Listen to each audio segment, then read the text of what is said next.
안녕하세요.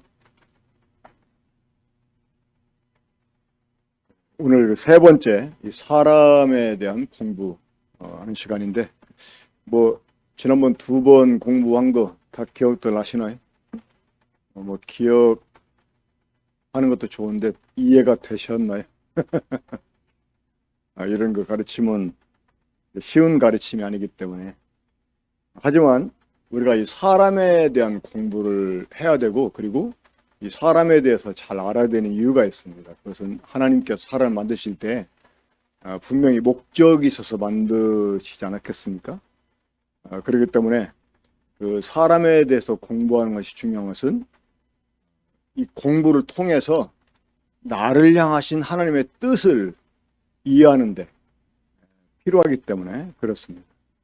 알아도 되고 몰라도 되는 지식이 아니라 하나님이 나를 만드신 목적에 맞게 살아가고, 또 하나님을 기쁘시게 하는 일을 위해서 우리가 사람에 관한 올바른 지식이 없어서는 안 될 것이라고 생각을 합니다. 자, 오늘은 그 영적 인간에 대해서 공부하겠습니다. 자, 영적 인간, 한번 우리 헬라어로 읽어보죠. 같이 시작. 프네마티코스 안드로포스. 헬라어를 잘 읽으시네요. 옆에 한글이 있기 때문에 그렇죠. 다시 한번 읽어보겠습니다. 시작. 퓨니마티코스 안드로포스. 자, 안드로포스는 사람이고, 원래 영을 말하는 말이 퓨누마죠. 퓨누마. 그 영어의 그 스펠이. 근데 이것은 이제 그 영적이다 그럴 때는 퓨누마티코스 이렇게 나옵니다. 자, 우리 그 지난번에도 함께 읽어봤습니다만은, 자, 우리 사람을 크게 세 부류로 분류할 수 있다고 했는데, 자, 어떤 인간? 첫째는 혼적 인간 해서 한번 이것도 헬라어로 읽어보죠. 시작. 푸시키코스 안드로포스. 이 혼이라고 하는 말이 푸시케입니다. 푸시케. 그런데 우리가 한 가지 주의해야 될 점이 있죠. 뭐냐면 혼 그러면 사람들이 어디를 쳐다봅니까? 여기를 쳐다봐요. 그렇잖아요.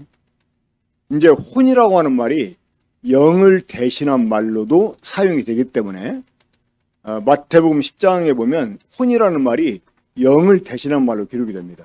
그러니까 몸을 죽여도 혼을 죽이지 못하는 자를 두려워하지 말고 몸과 혼을 능히 지옥에 멸하는 일을 두려라 말씀이 있는데, 거기서 혼이 사실은 영을 대신한 말이에요. 그래서 사람들이 혼 그러면, 영혼 그러면 이 안을 들여요. 자기 안을. 근데 이 혼이라고 하는 말은 사람 안에 있는 게 아니고 사람 전체가 혼적 인간이라고 그래요. 하나님이 그 흙으로 사람을 지으시고 생명의 숨으로 사람 영을 속에 지어 주시잖아요. 그렇게 완성된 사람을 living soul, 살아있는 혼이라고 이렇게 이름을 했습니다. 그러니까 이 혼이라고 하는 말은 인간 전체를 가리키는 말이에요. 그러니까 몸과 영으로 지어진 인간 전체, 이게 혼적인 인간입니다. 헬라어로 푸시키코스 안드로포스. 자, 그리고 이제 이런 혼적인 인간 속에 죄가 들어와요. 죄가 들어와서 이 죄가 사람 몸 안에 새로운 본성 하나를 만들어 놓습니다. 자, 그 본성을 우리가 죄성이라고도 표현하는데, 이거를 가리켜서 성경에서는 육이라고 말해요. 육. 자, 육이라는 말이 문자적으로는 뭘 가리킵니까? 살, 이 살을 가리켜요. 그리고 두 번째는 몸을 가리킵니다. 바디. 그러니까 영어의 그 플래시라는 말인데, 이게 이제 순수한 고깃덩어리, 살을 가리키거든요. 근데 이게 이제 창세기 2장에서는 한 몸을 이루기로 할 때 그 몸을 가리키기도 합니다. 근데 6장 3절에서는 이게 부정적인 의미로 사용이 됩니다. 어떻게? 사람이 육이 되었기 때문에 하나님의 영이 사람과 영원히 함께 할 수 없다는 거예요. 자, 거기서 말하는 육이라는 말은 사람 몸을 가리키기도 하지 않고 살을 가리키지도 않아요. 거기서 말하는 육이라는 말은 인간 속에 생겨난 죄성, 이 죄성을 가리킵니다. 그래서 이제 로마서 7장에서 사도 바울이 나는 육신에 속하여 죄 아래 팔렸도다라고 고백하는데, 거기서 육신이 섞였다는 말은 몸에 속했다는 말이 아니고 죄성의 지배를 받고 있다 하는 그런 의미로 사용이 됩니다. 그러니까 육적인 인간이라는 말은 죄가 들어와서 그 죄에게 지배를 받는 사람을 가리킵니다. 자, 육적 인간, 우리 헬라어로 한번 읽어봅시다. 시작. 사르키노스 안드로포스 혹은 사르키코스 안드로포스. 이 육이라는 말이 헬라어로 살크스예요. 살크스. 이제 거기에 육적이다 그러면 사르키코스. 자, 계속 퓨누마티코스, 또 푸시키코스, 또 사르키코스. 이렇게 이 코스가 들어가면 적이란 말이. 옛날에 어떤 이제 할머니 한 분이 유명한 신학자 오신다고 그래가지고 그 집회에 참석을 했답니다. 근데 이제 그 어려운 신학 강의를 하는데 자기 나이 드신 어머니가 참석하라고 온 것이 신기해가지고 아들이 물어봤대요. 그 어머니 오늘 그 강의 가셔가지고 어떤 말을 인상 있게 드렸어요? 그러니까 모르긴 몰라도 적이라는 말이 아주 중요한 말 같다고 그러더래요. 그게 무슨 말인가 그랬더니 이 소위 학자라는 분들이 이 적이라는 말을 잘 사용해요. 뭐 영적이다, 성경적이다, 신학적으로 뭐 철학적으로 하면서 적적이라는 말을 많이 쓰잖아요. 그래서 다른 거 모르겠는데 적이라는 말을 많이 쓰시는데 적이라는 말이 아주 중요한 것 같다고 그랬다고 그래요. 그러니까 뭐 영이면 영이고 혼이면 혼이고 육이면 육인데 영적이다, 뭐 혼적이다, 육적이다 이렇게 표현하는데 아마 그런 데는 그 이유가 있죠. 왜냐하면 사람이 영만 있는 게 아니기 때문에 또 육만 있는 게 아니기 때문에 아무튼 하나님 맨 처음에 지은 사람 그 사람이 혼적인 사람이었어요. 이 푸시코스 안드로포스. 근데 이 혼적인 사람을 우리말 성경은 육에 속한 사람으로 번역을 해놨습니다. 고린도서 2장 14절에 보면 육에 속한 사람이라고 번역했는데 이 번역은 잘못된 번역이죠. 자, 영적인 인간이 있습니다. 영적 인간. 푸누마티코스 안드로포스. 오늘 이 영적 인간에서 공부할 건데 이 원래 이제 사람이 그 변화된 그 과정을 보면 맨 처음에는 혼적인 인간으로 지어졌다고 그랬잖아요. 근데 이 사람 속에 죄가 들어와서 사람이 육적 인간으로 타락하게 됩니다. 근데 이제 이런 사람 속에 하나님이 예수 그리스도의 구속을 통해서 새로운 생명을 이렇게 주세요. 그 새로운 생명은 하나님의 생명인데 그 생명이 들어오면서 사람이 영적 인간으로 바뀌게 됩니다. 그러니까 순서대로 보면 혼적 인간, 육적 인간, 영적 인간 이렇게 봐야 되는데 오늘은 좀 순서를 바꿔가지고 영적 인간에 대해서 공부를 하도록 하겠습니다. 자, 여러분, 영적 인간은 원래 하나님이 인간을 만들 때부터 의도하신 인간이었습니다. 우리가 이제 창세기 2장을 자세히 보면 그런 하나님의 의도를 알 수가 있어요. 하나님은 사람이 혼적 인간, 그러니까 땅의 흙으로 몸이 만들어지고 하나님의 생명의 숨으로 영이 만들어져서 완성된 사람, 아무리 하나님의 형상대로 지어졌다고 해도 그런 혼적인 인간 상태로 영원히 사람이 머물기를 원하지 않았어요. 하나님은 그런 사람에게 뭘 원했을까요? 그런 혼적인 사람들에게 하나님의 생명을 주시기를 원했어요. 그래서 사람이 영적 인간으로 승화되기를 원했습니다. 자, 그러면 사람이 어떻게 영적 인간이 되는지 말씀드리기 전에 먼저 영에 대한 개념을 살펴보도록 하겠습니다. 예, 지난 수요일날 공부하고 그 다음날 목요일날 자매 공부할 때 다시 이 내용을 복습을 했거든요. 지난 수요일에 했던 말씀을. 근데 이제 어떤 자매님이 질문이 있다고 그러면서 이제 그 영 얘기를 많이 하는데 도대체 그 영이라는 말이 가지고 있는 개념이 있잖아요. 도대체 어떤 영을 가리키냐, 어떤 영. 보면 사람 영도 영이고, 그렇죠? 또 하나님도 영이시라고 하고, 또 천사, 마귀, 그런 귀신도 영적인 존재이기도 하고, 그렇잖아요. 그래서 좀 헷갈린다고 그래가지고 영에 대한 개념 한번 다시 공부해 보도록 하겠습니다. 여기 보면 이제 영, 일 이렇게 전개하는 것은 우리 성훈이 형제한테 제가 힌트를 받아서 그래요. 지난번에 산상순 공부할 때 하나님 나라 일 해가지고 2, 3 이렇게 나갔었는데, 자, 영, 일. 자, 영이라고 하는 말의 첫 번째 개념, 하나님의 생명의 숨으로 지어진 사람의 영. 자, 이거 하나 생각합시다. 자, 영이 뭐냐? 원래 사람 속에 영이 만들어졌잖아요. 그렇죠? 우리 창세기 2장 7절 한번 다시 봅니다. 여호와 하나님이 땅의 흙으로 사람을 지으시고 생기를, 이 생기라는 말이 영어로 보면 the breath of the life예요. 그러니까 생명의 숨입니다. 생명의 숨.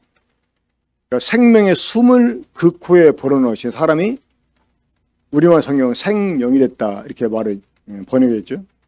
붙였습니다. 생혼이 됩니다.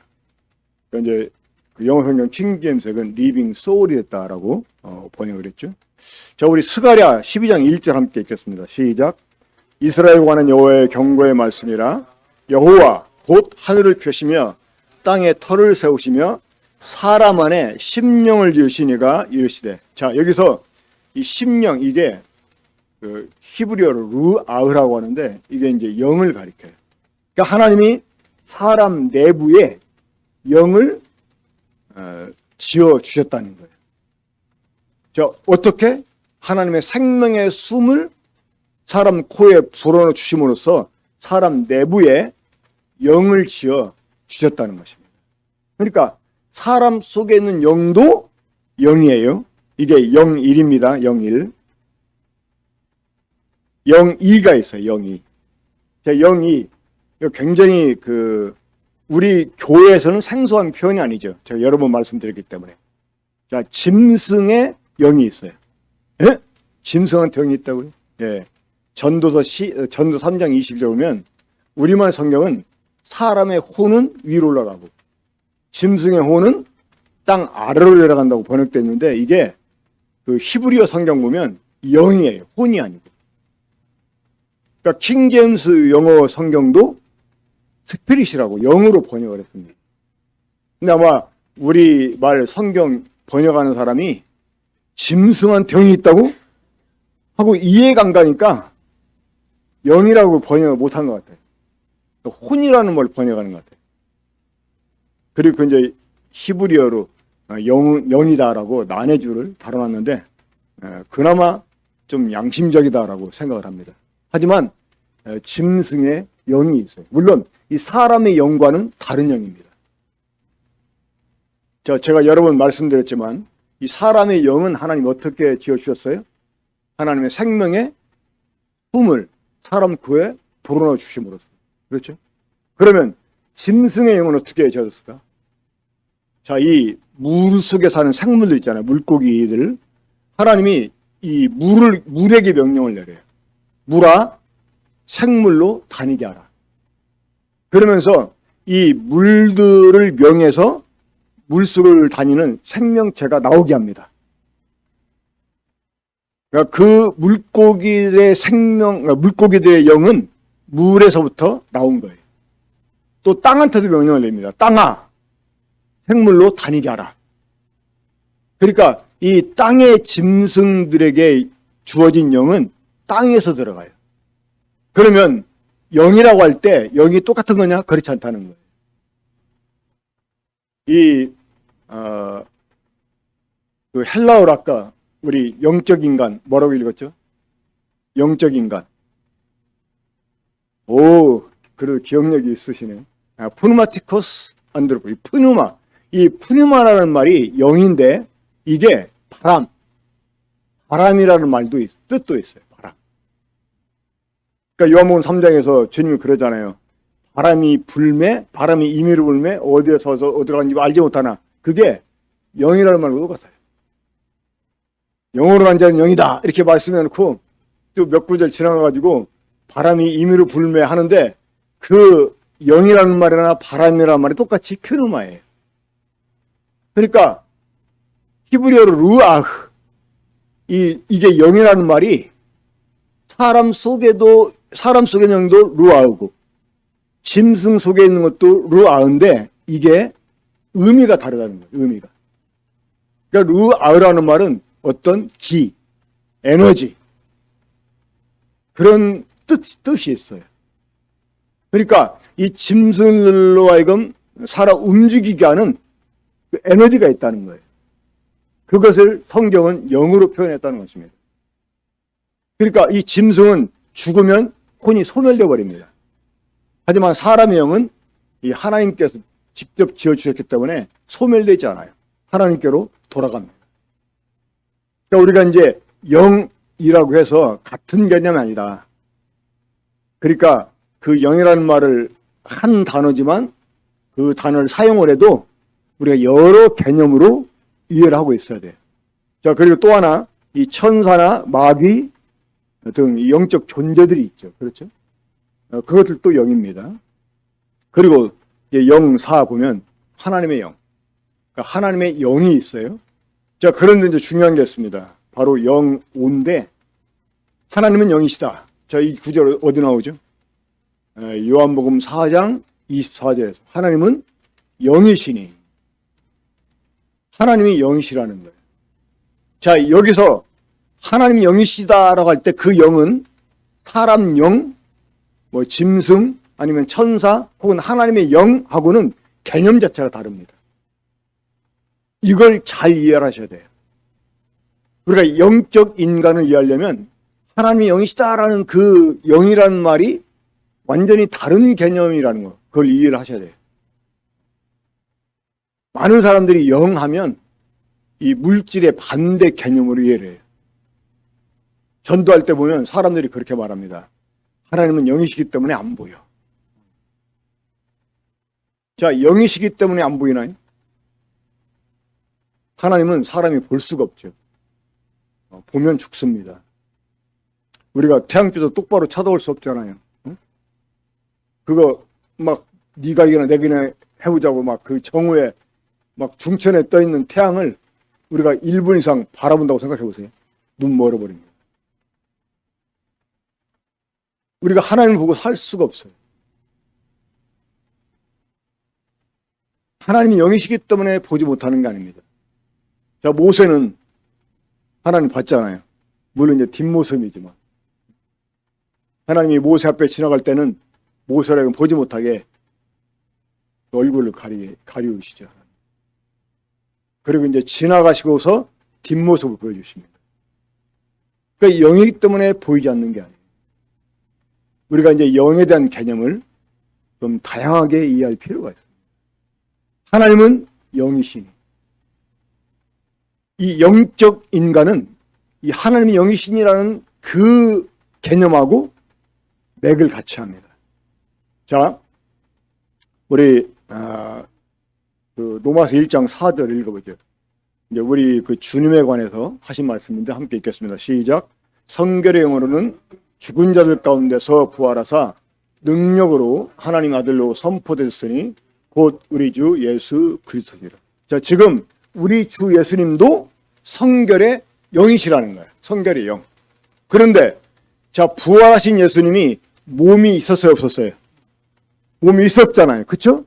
있었는데 성결의 영이시래요. 여러분 이해가 되세요? 우리 주님이 부활해가지고 몸을 가지고 있어요. 근데 영이시라는 거야. 그러니까 영이라는 말이 지금 물질의 반대 개념이 아니라는 거예요. 이해가 되시죠? 그러니까 하나님은 영이시라는 이 개념은 특별한 개념이에요. 그러니까 영적 인간, 이 푸누마티코스 안드로포스, 이것은 하나님의 영이시라는 그 영과 같은 이라는 거예요. 영적이라고 할 때. 자, 그럼 우리가 어떻게 영적 인간이 될 수 있을까요? 그러니까 영적 인간이 되는 방법, 기본적으로 사실 하나죠. 뭘까요? 영이신 하나님에게서 태어나야 돼요. 그러니까 영이신 하나님에게서 태어나야지만 영적 인간이 될 수가 있어요. 우리 요한복음 3장 6절 보겠습니다. 함께 읽겠습니다. 시작. 육으로 한 것은 육이요 영으로 한 것은 영이니. 자, 육으로 한 것은 육이다. 아까 육이라는 말이 뭘 의미한다고 그랬어요? 창세기 6장 3절에서 육이라는 말이 처음으로 부정적인 의미로 사용되는데 그 부정적인 의미로 이 죄성을 가리켜요. 육이라는 말이. 그러니까 여기서 말하는 육은 죄에 속한 사람들, 육에 속한 사람들을 가리키는 말이에요. 그러니까 사람은 육으로 잘라 그랬어요. 그러니까 계속 태어나도 육으로 태어납니다. 나는 육신에 속하여 죄 아래 팔렸도다라고 바울이 탄식했잖아요. 이 육에 속한 사람들, 이 사람은 육이에요. 우리는 우리 부모님에게서 태어날 때부터 육으로 태어납니다. 이 다윗이 범죄하고 하나님께 죄를 자백할 때 자기는 어쩔 수 없는 죄인이다라는 고백을 하게 됩니다. 내가 지금 이렇게 범죄한 것은 내가 어쩔 수 없는 죄인이기 때문이었습니다 라고 그가 고백을 합니다. 그 고백을 어떻게 표현했어요? 내가 죄악 중에 출생하였어요. 모친이 죄 중에 나를 잉태하였나이다. 이렇게 고백. 그러니까 사람은 죄 가운데 태어난다는 거예요. 죄 가운데서 잉태가 돼가지고 죄인으로 태어난다는 거예요. 이게 육으로 한 것은 육이다라는 의미입니다. 이렇게 육에 속한 사람이 이제 영으로 태어나요. 어떻게 할 때? 영에게서 태어나요. 영에게서. 그럼 영은 누구를 가리킵니까? 자, 이제 요한복음 3장. 요한복음 3장 하면 제일 먼저 이렇게 떠올라지는 구절이 있죠. 어디입니까? 보통 이제 요한복음 3장 3절 혹은 이제 5절 말씀 많이 떠올립니다. 물론 이제 유명한 16절 말씀도 있지만, 자, 요한복음 3장 하면 여러분 어떤 말씀이 생각나요? 거듭난다는 거. 근데 이 거듭난다는 말도 이제 우리가 생각하는 그런 개념의 것이 아니에요. 우리가 흔히 거듭난다. 이 거듭난다는 말은 다시 난다. 그런 뉘앙스가 더 강하게 풍겨나잖아요. 그렇죠? 거듭이라는 말은 다시라는 뜻이잖아요. 재차. 그러니까 거듭난다. 그러니까 다시 난다. 라고 생각을 해요. 근데 요한복음 3장에서 거듭난다는 말은 다시 난다는 의미가 아닙니다. 베드로전서 1장 3절 뒤에 나옵니다만은 거기에서 거듭난다는 말이 나오는 그거는 다시 난다는 말이 맞아요. 근데 요한복음 3장에서 거듭난다는 말은 다시 태어난다는 의미가 아니에요. 정확하게 표현하면 위로부터. 그러니까 예수님이 니고데모에게 사람이 안우된 겟나오 하지 않으면 결코 하나님 나라에 들어갈 수 없다 이렇게 말씀합니다. 그러니까 안우된 겟나오.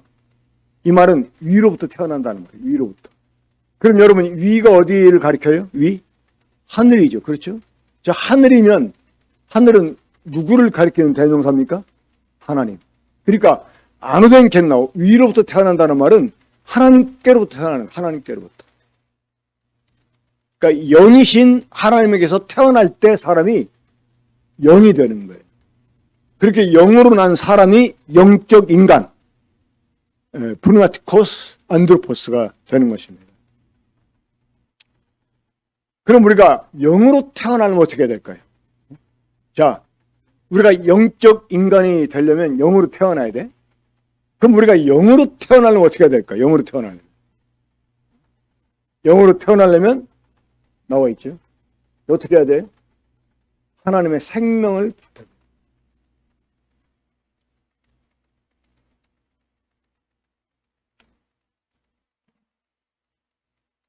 그 하나님의 생명을 받아야 돼. 하나님의 생명. 그러면 우리가 하나님의 생명을 받으려면 어떻게 해야 될까요? 바로 이 하나님께로부터 오신 하나님의 아들을 영접을 해야 됩니다. 자, 여러분 지금 이 논리를 잘 생각해 보세요.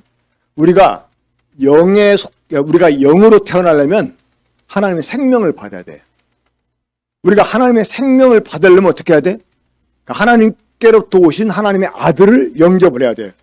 그래서 이 말씀 나옵니다. 요한복음 1장 12절 13절 함께 읽어봅시다. 시작. 영접하는 자 곧 그 이름을 믿는 자들에게는 하나님의 자녀가 되는 권세를 주셨으니 이는 혈통으로나 육정으로나 사람의 뜻으로 나지 아니하고 오직 하나님께로부터 난 자들이. 자, 맨 마지막 부분 주목해 보세요. 오직 하나님께로부터 난 자들이다. 그러니까 하나님께로부터 나아졌대요. 어떤 사람이? 예수 그리스도를 영접하는 사람. 그러면 이 하나님의 아들을 우리가 영접하면 하나님께로부터 태어나는 이유가 뭘까요? 우리가 예수님 영접하면 하나님의 생명을 받기 때문입니다. 그러면 우리가 예수님 영접하면 하나님의 생명을 받게 되는 이유가 무엇 때문일까요? 예, 아들 안에 생명이 있었기 때문에. 자, 요한복음 1장 4절 함께 읽어봐요. 시작. 그 안에 생명이 있었으니 이 생명은 사람들의 빛이니라. 이 하나님의 아들 속에 하나님의 생명이 있었어요. 그러니까 하나님이 자기 속에 있는 생명을 아들에게 주어서 아들 속에 그 생명이 있게 하셨어요. 그래서 아들을 영접한 사람은 하나님의 생명을 받게 됩니다. 그러니까 하나님의 생명을 받게 된 사람은 하나님께로부터 난 자가 되는 거예요. 이 아들은 아버지로부터 생명을 부여받은 자입니다. 그렇죠? 그래서 이렇게 하나님의 생명을 가진 사람은 영이 되는 거예요. 이런 사람을 영적 인간이라고 말하는 것입니다. 자, 한번 계속 우리 요한복음 5장 24절부터 26절까지 읽어보겠습니다. 자, 시작. 내가 진실로 진실로 너에게 이르노니 내 말을 듣고 또 나 보내신 이를 믿는 자는 영생을 얻었고 심판에 이르지 아니하나니 사망에서 생명으로 옮겼느니라. 진실로 진실로 너에게 이르노니 죽은 자들이 하나님의 아들의 음성을 들을 때가 오나니 곧 이때라. 듣는 자는 살아나리라. 아버지께서 자기 속에 생명이 있은 것 같이 아들에게도 생명을 주어 그 속에 있게 하셨고, 아버지 하나님이 자기 속에 있는 생명을 아들에게 있게 했다는 거예요. 그리고 이 아들을 우리에게 주셨다는 거예요. 자, 여러분, 제가 지금 뭘 들고 있습니까? 컵을 들고 있어요. 자, 이거 누가 갖다 놓으셨어요? 이거 갖다 놓으신 분. 네. 자, 저한테 컵을 주셨는데, 이 컵을 주려고 컵을 갖다 놓은 거 아니잖아요. 뭘 주려고? 물을 주려고. 근데 그 물을 어떻게? 컵에 담아서. 그러니까 이 물이 든 컵을 줬다는 말은 물을 줬다는 말이에요. 그렇죠? 그렇죠? 하나님이 자기 속에 있는 생명을 아들 속에 담아가지고 아들을 주셨어요. 이 말은 바꿔 말하면 뭘 줬다는 말이야? 생명을 줬다는 말, 생명을. 하나님이 자기 속에 있는 생명을 아들에게 담아서 우리에게 그 생명을 주셨다는 거예요. 그래서 아들을 영접한 사람은 하나님의 생명을 받아요. 이 생명을 받은 사람은 하나님께로 난 자가 됐다는 거예요. 그래서 이 사람은 영이 되는 거예요. 그러니까 영적인 인간은 하나님의 생명을 받은 사람입니다. 자, 우리 요한 1서 5장 11절부터 13절 보겠습니다. 자, 시작. 또 증거는 이것이니 하나님 우리에게 영생을 주신 것과 이 생명이 그의 아들 안에 있는 그것이니라. 아들이 있는 자에게는 생명이 있고 하나님의 아들이 없는 자에게는 생명이 없느니라. 내가 하나님의 아들의 이름을 믿는 너에게 이것을 쓰는 것은 너희로 하여금 너희에게 영생이 있음을 알게 하려 함이라. 하나님이 우리에게 뭘 줬다고요? 영생을 주셨다. 영생을. 근데 이 영생이 어디 속에 있어요? 누구 속에 있어? 아들 안에 있다는 거야. 그 아들을 영접한 사람은 이 영생을 받은 사람이라는 거예요. 이런 사람이 하나님의 아들들이 되고 곧 영적 인간이 되는 거예요. 영생은 한마디로 무엇이냐? 하나님의 생명입니다. 참 너무나 애석한 일은 많은 사람들이 영생하면 막연하게 죽지 않고 영원히 사는 거라 생각을 해. 그렇게 영생을 이해하니까 영생 자체가 무엇인지를 정말 누리지 못해요. 영적 인간은 영 안에 있는 사람이다. 또 영에 속한 자란 의미이다. 자, 일전에 이 로마서 8장 9절 가지고 주일날 말씀을 전한 적이 있었는데 기억나시나 모르겠습니다. 자, 로마서 8장 9절 한번 함께 읽겠습니다. 시작. 만일 너희 속에 하나님 영이 거하시면 너희가 육에 있지 않고 영에 있나니 누구든지 그리스도의 영이 없으면 그리스도 사람이 아니라. 여기서 만일 너희 속에 하나님의 영이 거하신다. 자, 지금 여러분 안에 하나님 영이 거하십니까? 안 거하십니까? 네, 다 거하신다고 말씀하셔야 되겠죠. 자, 하나님의 영이 지금 내 안에 계신다? 이건 뭘 증거하는 걸까요? 내가 육 안에 있지 않고 영 안에 있다. 지금 우리말 성경은 그 육신에 있지 않고 영에 있다라고 말씀하고 있는데 그 다음 한번 영어 성경 보죠. 이 정도는 다 읽고 이해하시죠? 자, 거기 보면 이제 어려운 거 빼놓고 그 첫 번째만 봅시다. But 이는 이제 구어체인데 you라는 말이고요. You are not in the flesh. 그러니까 너희가 지금 육 안에 있지 않다는 거야. 그러니까 육 안에 있지 않고 but in the spirit. 그러니까 영 안에 있다는 거야. 영 안에.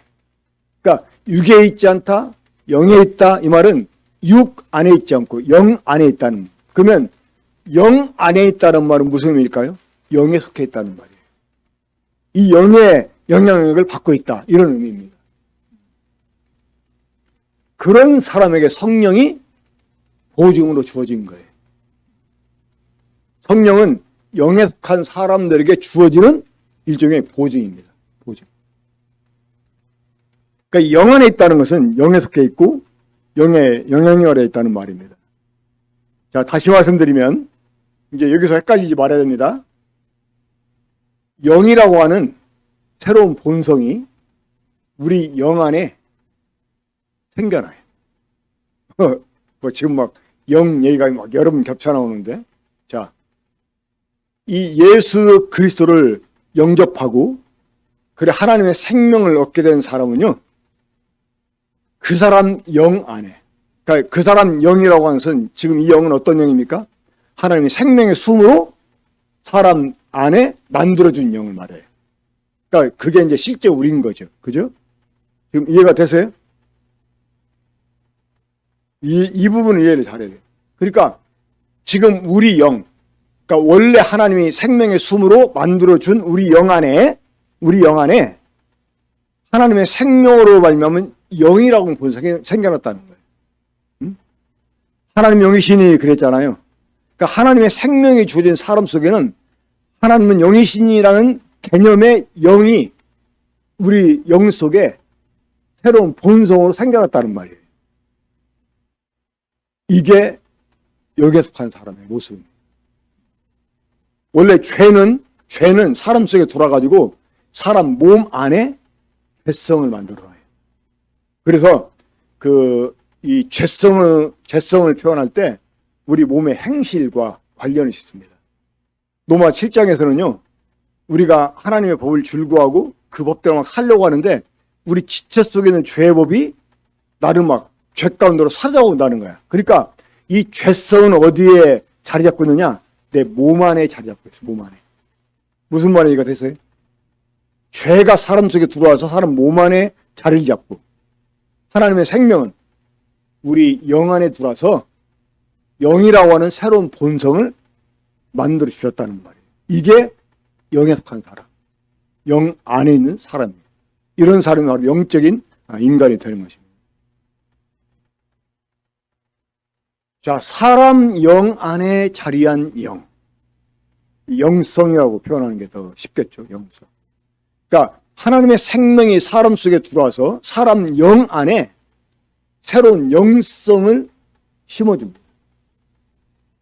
자, 이것을 다른 말로 하나님의 성품이라고도 표현해요. 하나님의 성품. 그러니까 이 거듭난 사람 속에는 하나님의 성품이 생겨났다, 이렇게 표현하잖아요. 그 하나님의 성품을 가리켜서 영이라고 말하는 영. 그러니까 제가 이제 영 그러면 사람 속에는 영만 생각하지 말고,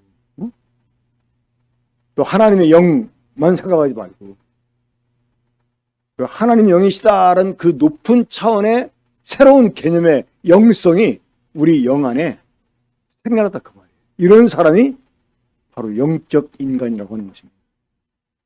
이런 사람 속에는 갈라디아 5장도 제가 한번 말씀드렸었죠. 여기서 오직 성령 열매가 그랬는데 이 성령이 아닙니다. 사실은 그냥 영입니다. 영. 그러니까 하나님의 영이신이라는 그 개념의 영, 우리 속에 하나님의 생명 때문에 주어진 새로운 본성 영, 그 영의 열매를 가리키는 거예요. 그러니까 하나님의 생명을 받아서 그 영 안에 영성이 생겨난 사람은요, 이러한 열매를 맺게 돼 있다는 거예요. 이런 열매를. 이게 성령 열매를 가리키는 게 아닙니다. 하나님의 생명으로 해서 우리에게 주어진 새로운 본성, 여기에서 이 진에게 올라와가지고 우리를 통해 열매를 맺는 거예요. 자, 한번 읽어봐요. 시작. 오직 이제 성령이라고, 성령 말고 영이라고, 영이죠. 시작. 오직 영의 열매는 사랑과 희락과 화평과 오래 참음과 자비와 온유와 절제니 이 같은 것을 금지할 법이 없느니라. 전에 우리가 육에 속했을 때는요, 육이라고 하는 본성이 나를 지배하는 대로 거기 이끌려가지고 죄를 질 수밖에 없어. 그렇죠? 죄를 안 지려고 해도 죄를 질 수밖에 없었어요. 근데 이제 우리에게 새로운 본성이 생겨났다는 거예요. 영이라고 새로운 본성이. 거기에서 이런 사랑, 희락, 화평 이런 게 막 계속 올라와요. 이것들이 나를 막 이끌어가요. 거듭난 사람을 이끌어가요. 그러니까 이런 것을 금지할 법이 없다는 거예요. 그리고 거듭난 사람들은 이러한 열매를 맺으며 살아간다 그 말입니다. 자, 아까 이제 제가 말씀드릴 때 영적 인간은 하나님이 사람 만들 때부터 의도했던 것이라고 했잖아요.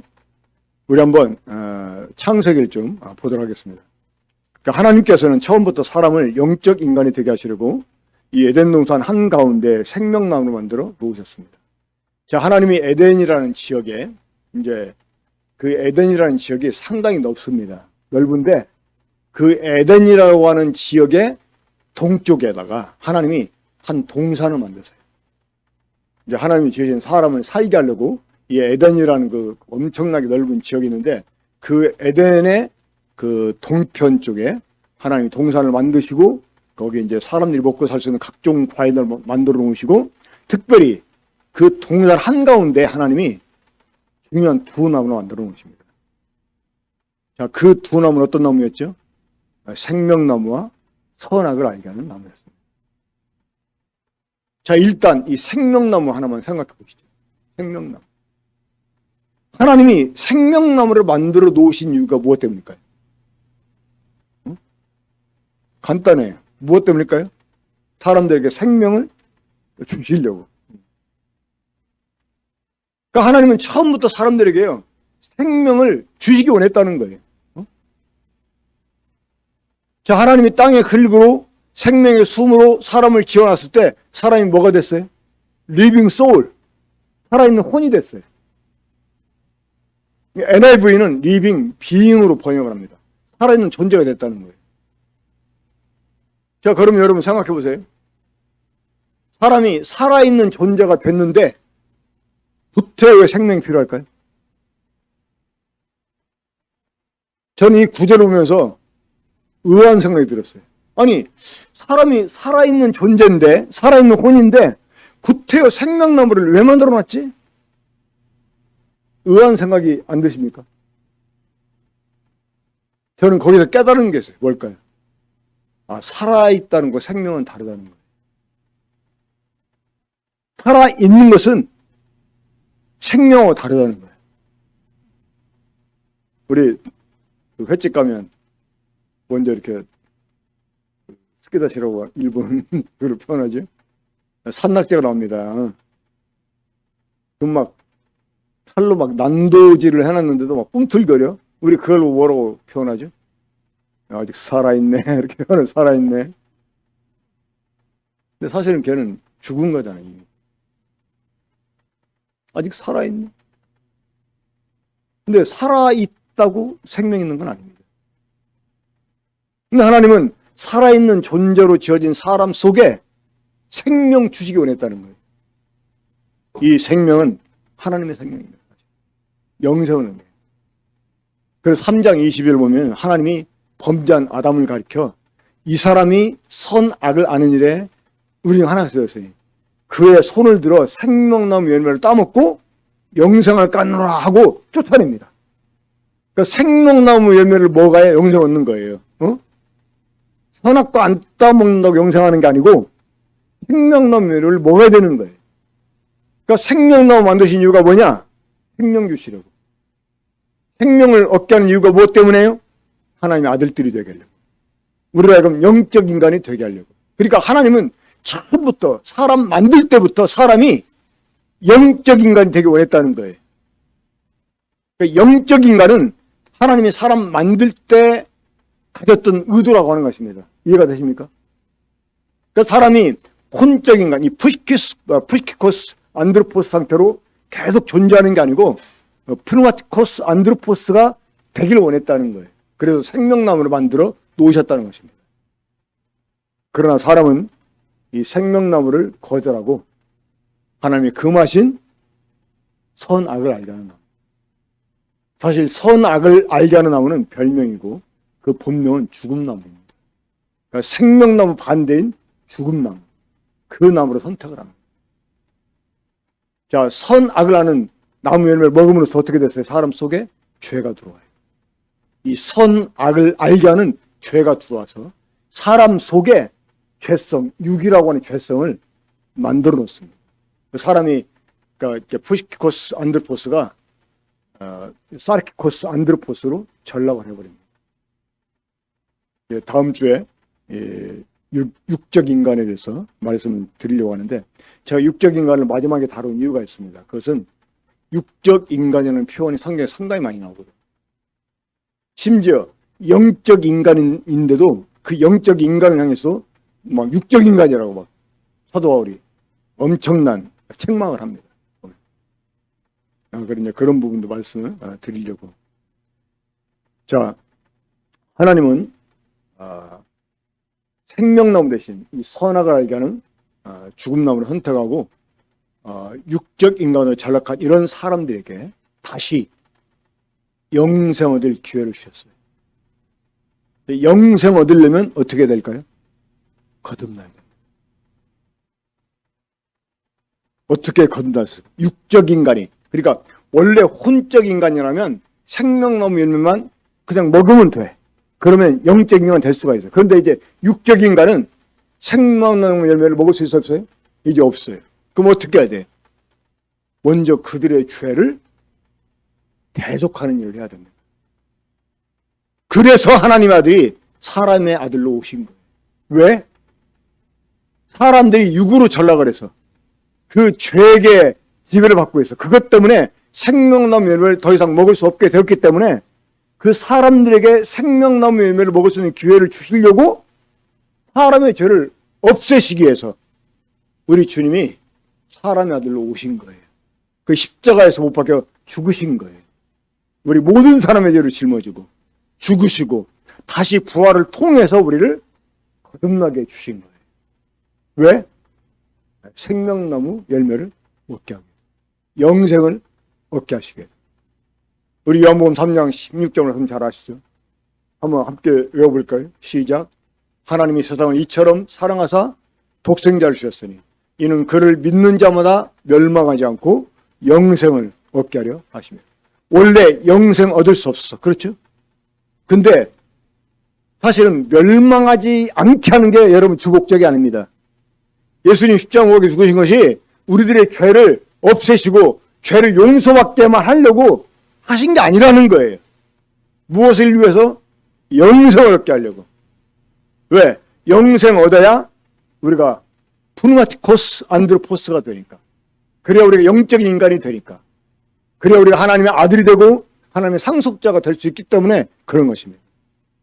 아무튼 여러분, 그 이미 우리는 이제 예수 그리스도의 죽은 약간 부활을 통해서 거듭난 영적인 인간들이 되었어요. 이 말은 하나님의 생명이 우리 속에 있다는 말입니다. 우리 이제 그 생명으로 살아가는 사람이 되었어요.